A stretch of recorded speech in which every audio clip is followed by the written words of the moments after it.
আসসালামু আলাইকুম। 144, 145 যে মামলাগুলো হয় সেগুলো আসলে কি? আমরা জানি যে 144 মানে জরুরি অবস্থা যখন জারি করা হয় বা কারফিউ জারি আমরা বলে থাকি। যখন হচ্ছে মানুষ চলাচল করতে পারে না। এটা চলাচলে শিথিল করা হয় আরকি।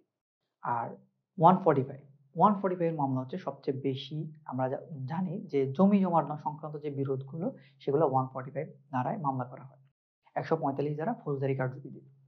এখন এই মামলাগুলো আসলে কেন হয়? এই মামলাগুলো করা হয় যদি আপনার জমিতে কেউ এসে কোনো সমস্যার সৃষ্টি করতে পারে। যেমন শান্তি শৃঙ্খলা যেটা থাকে সেটাকে সে বিশৃঙ্খলা করতে পারে, অশান্তি করতে পারে, যেকোনো ধরনের বিদ্রূপ করতে পারে। এই টাইপের যে ঝামেলাগুলো মানে এক কথায় আপনি ভালো ছিলেন আপনার জমিতে, আপনাকে আপনার জমিতে ভালো থাকতে দিতেছে না। সে সেখানে বিভিন্ন ধরনের নাশকতা করতে পারে। এই জিনিসটা যাতে করতে না পারে, এইজন্য হচ্ছে আপনি কোর্টে গিয়ে মামলা করবেন 145 কার বিরুদ্ধে করবেন? যে আপনার জমিতে ঝামেলা করতেছে, তার বিরুদ্ধে। তখন হচ্ছে কোর্ট যদি এনালাইসিস করে দেখে যে হ্যাঁ, আপনার জমিটা আসলেই আপনার জমি, ওই লোকটা ঝামেলা করতেছে, তখন হচ্ছে তাকে অর্ডার দিবে সে যাতে এখানে কোনো ঝামেলা না করে।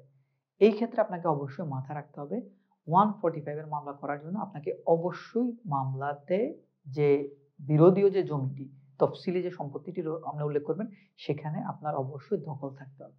দখল না থেকে আপনি যদি ফাও 145 মামলা করেন, আপনি দখলে নাই কিন্তু আপনি 145 মামলা করতেছেন, সেক্ষেত্রে এই মামলা খারিজ হয়ে যেতে পারে।